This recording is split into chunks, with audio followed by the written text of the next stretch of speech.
Hey everyone, welcome to Off the Mat, a podcast about two women's experience in jiu-jitsu and how that translates into our lives off the mat. I'm Justine, a bit of a renegade, outdoor enthusiast, and a white belt in jiu-jitsu. And I'm Karina, a full-time student, creative artist, and also a white belt on my way to becoming a black belt. Alright, so today we thought we would talk a bit about the do's and don'ts of going to a jiu-jitsu class. Since last week in our first episode we talked about what our experience was like walking in the door for the first time and kind of all the dynamics that we faced and that we were nervous about. And I think knowing what to do and what not to do prior to going would have helped me be a bit more prepared walking in for the first time. It's definitely a bit of a blind walking in, so hopefully we can create some clarity for anybody who maybe has never taken a first class or is entering into the martial arts realm, kind of as we did a couple months ago. Just kind of to let y'all know what we've discovered. Yeah, so I think the first thing that was apparent for me, pretty much even in that first class, was that jewelry is not something that we want to have on in a jiu-jitsu class. Now tell me why. Well, I think you can impale yourself, funnily enough, on your own piercings. If you think about how they're constructed, they are pointy metal things that can dig into your skin. Yep. Or if you have a necklace that can choke you. There's that aspect of injuring yourself, but then another major component that you're always thinking about when you're training in jiu-jitsu is your training partner. And so if you're wearing jewelry, you're also putting them at risk of getting injured on your jewelry. Right, because if you can injure yourself with it, you can be damn sure you can injure your partner with it. Yes, exactly. So I think one of the first things that they asked me to do when I walked in the door that first time was to take off all my jewelry. And please go back, take it all off, and then come back and we'll reconvene. Yeah. And it can be challenging because some people have multiple piercings. I know you have a bunch on your ears. Yeah, I definitely have at least 4 or 5 on each ear, and there's a couple where you don't really change them out every day. So the ones that they're a little bit harder to take off, honestly. So when somebody asks you to take every single piece of jewelry you have out when you have multiple, it's definitely a task. Even when you go to the dentist and you have to do an x-ray. Oh, yeah. I remember there was a time where I really could not get 1 or 2 off. And I was like, look guys, I never touched these. So they ended up having to take the x-ray with them on, and I survived. So congratulations. But yeah, even on the mat, I had left 1 or 2 in my first couple of classes just because I thought I was taking most of them off, but you really do want to take all of them out. But I had a couple in, and I remember it snagging either on somebody else's gear or my gi, popped off. I heard it pop, I felt it because it hurt, and then I had to scour the mat to find this little tiny thing while we're in the middle of class, and then I found it, good, and then I just ended up putting it on a counter and forgetting it. So now I've lost several earrings. Yeah. So best is to just take them all off before you go. One thing that I experienced is I made 2 impulsive decisions to get... You and impulsivity? I've never heard of it. It's that kind of a problem that I have. So twice I decided to get my ears pierced, one on my cartilage, one on my tragus. And both were while I was training in jiu-jitsu. And so when you first get a piercing, you can't take it out for a couple of weeks. I think it's usually 6 to 8 weeks. Yeah, there's a couple things. You can't even submerge your head underwater. You're not supposed to. Yeah. Go in the pool or beach or something. It's a lot of rules you gotta follow. Well, it's basically a wound. You've basically true. You've impaled yourself. You've paid to get impaled. Fair enough. So how I maneuvered around that is I first used Band-Aids to cover the piercing. Oh, right. And then I got athletic tape, that 1-inch wide white athletic tape, and I would use strips of that to hold the earrings in place. So this protected my partners from getting injured from my piercings, but it still kind of fucked up my piercings. I would leave the class and there would be blood on the Band-Aid or blood on the tape. You're just rolling too hard. That should be a shirt. Rolling too hard. Rolling too hard. I'm gonna make it. Everybody watch out for the Etsy shop. That's a good one. Rolling too hard. Yes. I concur. Although people might think it's about drugs. Oh shit. You could, then it could be a rave brand. and sell it to people that go to EDM concerts. Yeah, so win-win. It's a different audience, but I can have 2 niches. Who says I can't have 2? Okay, I have 3 or 4 if I want. So along with jewelry, I guess like any jewelry you have, you normally take it on and off. Mm-hmm. I have a particular pieces of jewelry that I don't ever take off. So I have my nipples pierced. Dun, dun, dun. And I think Justine was curious as to how I live life, I think, as well as in jiu-jitsu, how that works.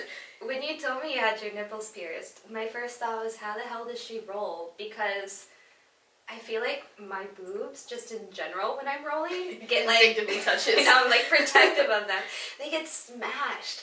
Like they're just like, if not like being accidentally grabbed, people are putting pressure on my chest. Yeah. And without piercings, sometimes it's super uncomfortable. So I'm thinking like 2 little metal things poking out of your nipples. Ouch. So luckily my barbells, like the ends of the piercing, the entire bar, they're shorter. So they don't necessarily stick out like a foot on each end. Like I'm not walking around and poking out my shirt like for a whole entire foot like a tent. So I think having them shorter is probably key, because I do realize that in my everyday life they snag on less stuff. Yeah. I'm definitely like have an irrational fear of loofahs, crossbody bags, certain types of lacy bras, because if you get it caught and you snag it, that's an instant like you just have to freeze for like 5 seconds. It's like probably an uncomfortable sensation. Probably, yeah. So, but I would say I'm pretty fine off rolling, especially with the sports bra, the t-shirt, and the gi. It's kind of just like I'm super protected, so. And I think you mentioned, though, that it would not be a wise decision to get your nipples pierced while you're training. Yeah, so definitely. Because you've had yours for about a year. Yeah, so I've had them for about a year, and I remember the first 2-ish weeks, it was kind of being cautious of putting on a bra and whatever jazz, but probably there was a solid month, that first month, where it was tender-ish. You know, you just don't want to like do too much in that area. So I can't imagine having to put sports bra, shirt, gi, and also put pressure on it daily for an hour each day. So maybe get them pierced in like your off season or before. An off season. I don't know if there's an off season in jiu-jitsu. So I can't help you there. All I know is that I have them, and I had them for a bit before, and I feel pretty. So if your alright. nipples are already pierced, you should be good to Yeah, go. you got a leg up in the world. Yeah, and I think I was also just shocked, because I was like, I spent so much time with my body pressed against yours. You didn't even know that I didn't there. even know they were Imagine, there. nobody knows. I know. Not a single soul. I think I was unless just, I tell them, totally and everybody. shocked. Yeah. Everyone knows now that your nipples are pierced. The secret's out. No, I think so. something in a similar vein is tattoos. This Okay, is you also impulsively decided to something get impulsively decided to get a tattoo, and not just a tiny one, but a kind of giant one on my upper back. Yeah. And one of the first things I did do some research, because I did look up if I can roll after getting a Did tattoo. you really? I did.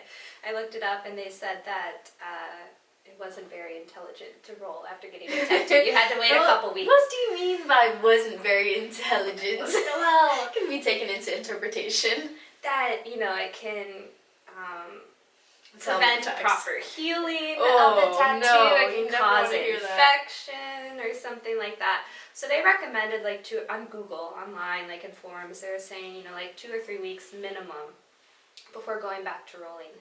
And I figured that a week would be sufficient. And first of all, for those who are considering getting tattoos, it is nothing like the stick-on tattoos you ever put on as a child. Man. For whatever reason, I thought everyone has tattoos, so it must not be that bad. And then I was in the chair for 2 hours while the tattoo artist was doing my design, and I was just like saying fuck Yeah, funnily the enough, entire time. you're speaking to somebody who has no tattoos, so And I it's can't about to get one. so I can't speak on the matter just yet, but I Yeah. can imagine. It's something that's kind of like desensitized. Like, you see people literally head to toe, Mhm. and a good majority of people have tattoos, I would say. Yeah. So it's definitely common, especially for me, to be like, Yeah. oh, they have it? It probably doesn't hurt too bad. But. So one thing I would recommend if you're wanting a quick recovery from a tattoo, like if you want to get one and not miss too much of training time, is to find a tattoo artist that uses this new technique called Saniderm. What's that? It's a kind of like a clear bandage, almost like the ones they use in doctors or hospitals to cover an IV patch or something like that. Oh, you can see through it, but But it's sealed. airtight. Airtight. It's okay. sealed. And so they put that over your tattoo. And within 3 to 5 days, your tattoo is healed and requires no aftercare. There's no chance of infection. So it's magic. Yeah, it's kind of gross magic because within this sealed bandage, all of the plasma, like the blood and the ink comes out. So you kind of have like a liquid bubble wherever your tattoo was. If you were to pop it, would stuff come out? Oh, yeah. Oh, 100%. really? Yeah, like, because I ran before my 5 days was up, and So that was a no-no, right? That's it's a sweat. no-no. Yeah. So it like dripped down your body? Yeah, it was gross. Really? Yeah, it's like ink in your blood. It's disgusting. Oh my gosh. But if you do it properly, it absorbs back into itself, and then after 5 days, your tattoo is healed.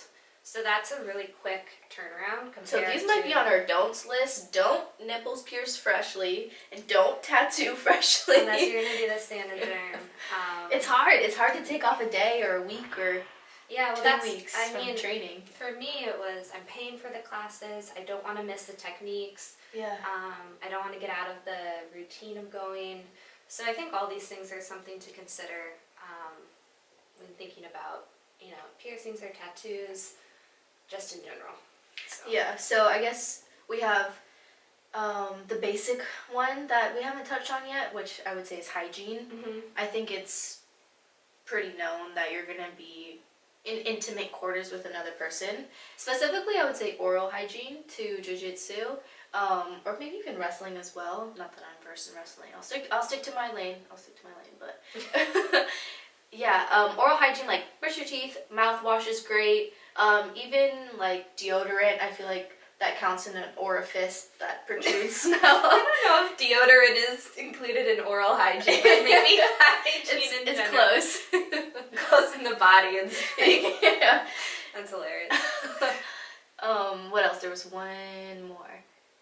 I agree with that because you're literally face to face with people a lot of the time, and you're in those situations for more than a brief moment. Like you can be in a mount position trying to get a choke on somebody, and your face is literally like right next to the other person's face. So I find it kind of funny though. What? That we, like, a lot of us will shower before, like, smell your best, right? Walking in, just knowing that you're gonna just protrude sweat for an hour straight.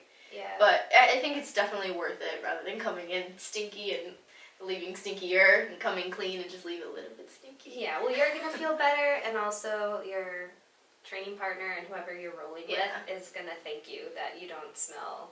Yeah, it's definitely not fun to be with somebody that smells of anything, to be honest. Even like too much, like I wouldn't even say to douse yourself with perfume or any spray really, because it's just not necessary. Just like normal, like clean, neutral, fresh, like a bar of soap, like a bar fresh of out the Dove, box, Dove unscented. Soap. Yeah, sponsor us, Dove. Oh my gosh, Just soon. mentioned you here.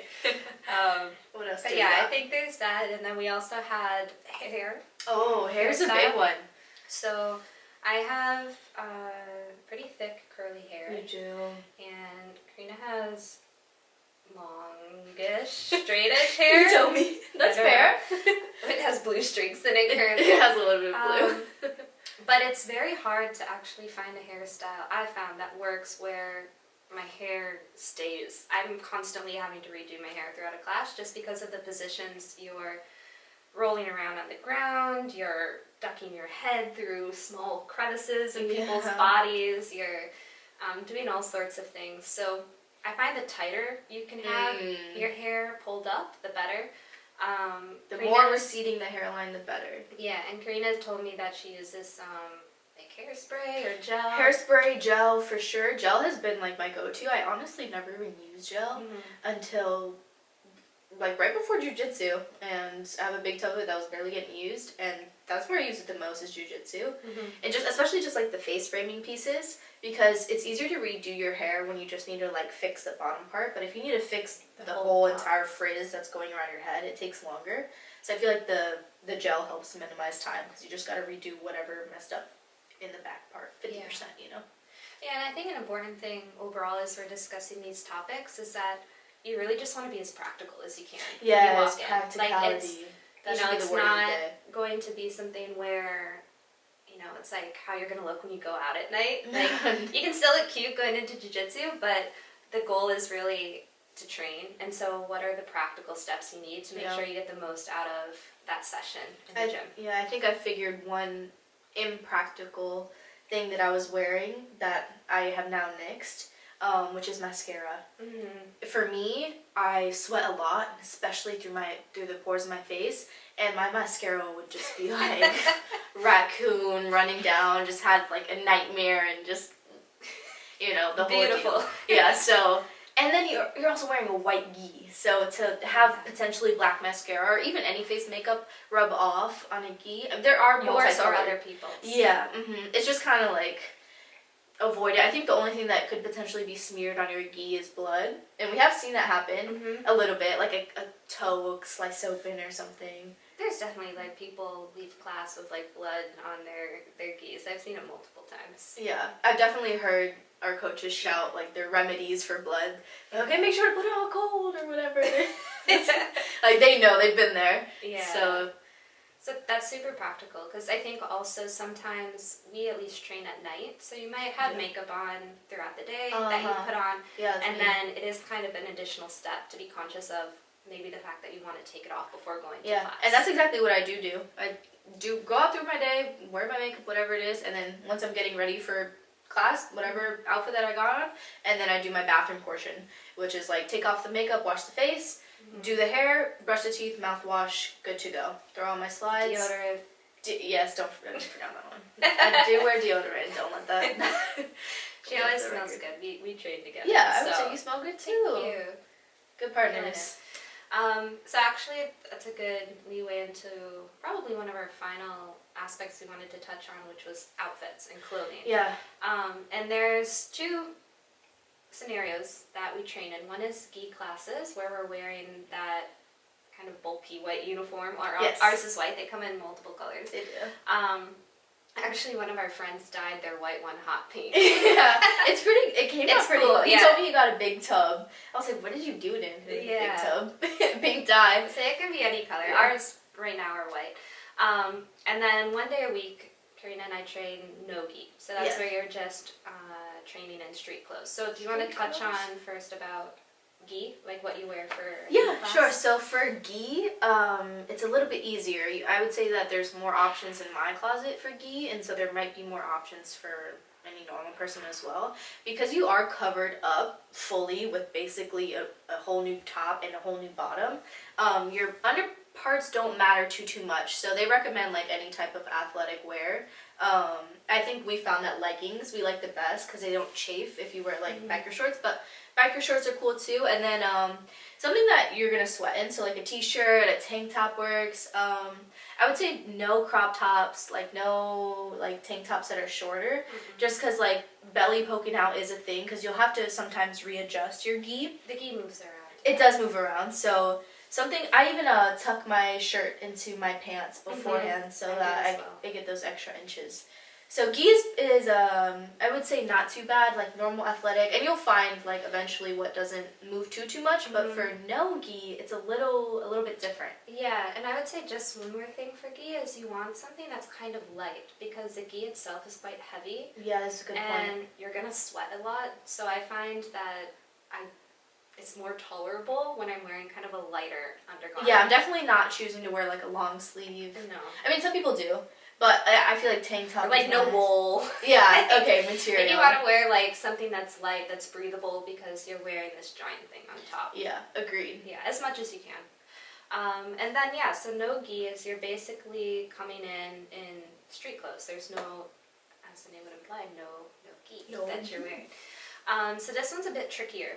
We asked, when we first started, we were only going to gi classes, and then that was our main question we were considering when we contemplated going to a no gi class. We were like, what the hell do you wear? Yeah. Because we were seeing how ridiculous the rolling was, and we were like, so what do you do? You need like a super suit. Yeah, and so our friend at that time, she told us, you want to wear something that's tight-fitting. She recommended long pants and long sleeves at that time, just because it prevents you from getting kind of that burn on the mat from your bare skin touching it. I tend to sometimes just still wear a t-shirt, but I do also wear a long sleeve. Yeah. And I think the main thing that I consider when dressing for a no-gi class is that I want it to be very tight-fitting. And the reason for this is you don't want your clothes moving around while you're rolling, right?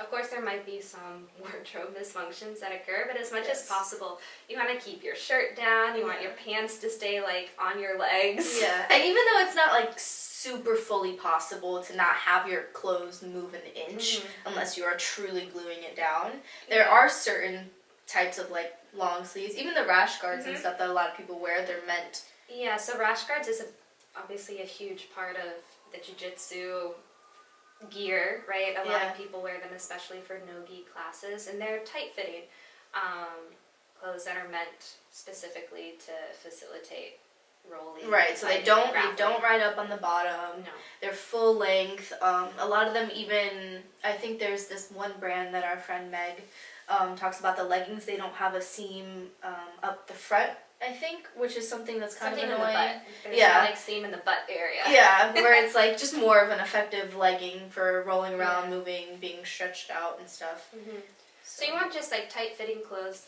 I do find, and I think we'll talk about this in some other episodes, but I do find no-gi classes, they bring a different psychological dimension just because of this aspect of not having a gi. Like sometimes we feel when we have a gi on, it's kind of like our armor. We're like, okay, I hear him, I'm ready to go. Yeah. And then in no-gi, it's quite vulnerable because this is how you live in your day-to-day life, and at least for me, one of the reasons I started doing jiu-jitsu was for self-defense purposes. I wanted to be able to defend myself in various situations and feel confident in my ability to do so. And so no-gi is really the night that kind of comes into perspective because I'm wearing clothes that are reminiscent of what I would wear just in my day-to-day life. You know? And we're not trained in day-to-day life for the most part. Like the bulk of our classes are with this armor on. It even feels weird to leave the house on those days that we do no-gi because I'm not carrying a bag because it's just my body today. It's very different. It is definitely a mental hurdle. I think for some more than most. Some more than most. Yeah. Does that make sense? The majority. I'll say the majority. Okay. I think it would apply to the majority of feeling weird without your armor. Like you wouldn't go into battle with forgetting your sword. And so kind of switching your mind to being like, okay, I'm still doing the same exact things. And the gender component, I feel like, comes in, again, psychologically a bit more in no-gi classes because when you're wearing gi, everyone's wearing the same. Boys, girls, we're all wearing these same bulky uniforms. On no-gi, your entire form is showing. Like, your boobs, your butt, your legs, everything's on full display. Check. And I'm in. Is that what jiu-jitsu's about? I'm there. Yeah. Look real sexy. And the guys, they're usually wearing shorts and t-shirts. And it's a lot of them wear the leggings, the compression leggings. Some do, yeah. So if you're a guy, that's the night. Good job. Because it is kind of like not ideal when you're rolling with a guy and their hairy legs are just kind of like all up in your business. I'm serious. Like on no-gi nights, I kind of don't like rolling with guys who are wearing shorts with no leggings underneath because guys' legs are super hairy and it feels weird. Like, because you have to grab people's legs. And the grabbing part is definitely where I would feel and so the most. It's like sweaty, hairy legs is... I mean, just think about it for a second. For me, I'm a sweater, so if somebody else sweats or like has something about whatever, I don't even notice because it kind of is just... For me, it's just like the soup, the gumbo of jiu-jitsu. It's just hair, sweat, blood, tears. Tears on the mat is a real thing, everybody. Yeah, we can probably get into that another time, but jiu-jitsu is no joke. Yeah, it tests you in a lot of different realms. It does, and that's why I think it's really nice to have the groundwork of what you can do to make it as comfortable as possible going in. Yeah. Because there are so many other factors. It's going to be physically demanding, it's going to be mentally demanding, it's going to be emotionally demanding. So you already have all of these inputs kind of coming in, so at least feel confident that, all right, I've checked all the boxes of what I need to do to at least prepare myself as best I can to get the most out of this class. Yeah, and I think maybe something that we can leave everybody off with, and something to kind of, I would say, mentally prepare yourself, and just knowing coming in is, I know we were talking about do's and don'ts, and we kind of just overall talked about a list, but I would say one don't that comes to mind is don't do it alone.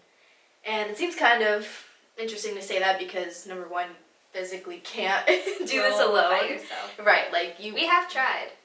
We practice with pillows sometimes. When I might be investing in like in a sex doll perhaps to use those inflatable ones, you know? I mean, I can't say I've researched them before. I don't think there's a dummy out there other than a sex doll. Like, imagine a full body shaped accurate pillow. It's only I don't know. Well, I'll have to research. Okay, yeah, Google might be like, what the hell are you researching? I'll have to clear the search history after that one. Yeah, incognito. Yeah, but don't do it alone. Because you physically can't, and because the things that your partners can offer are so influential to your growth. Whoever they are, whatever Yeah. skill level. Right, like me and Justine, we clicked instantaneously, and we carpool, so that helps too. But we're lucky to be a sort of partnership where we've seen each other from the start, and we've grown together, and we can actually point out things like, oh, 2 weeks ago, a month ago, you were doing this. Now you're doing this. We can even say, good job. You put way more pressure today. I felt the difference, whatever it was. But you can have that. And I think you can also have somebody brand new, whatever partner you have. It's pretty common, and I feel like it's part of the jiu-jitsu community to help out your partner. And even if it's just saying what is the facts, like, your legs are really strong, you should try this on me.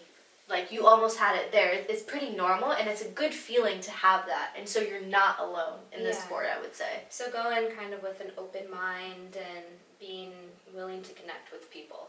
Yeah, because that's what we're doing. We're having many connections. It's like speed dating, especially rolling at the end. You're like, all right, let's go.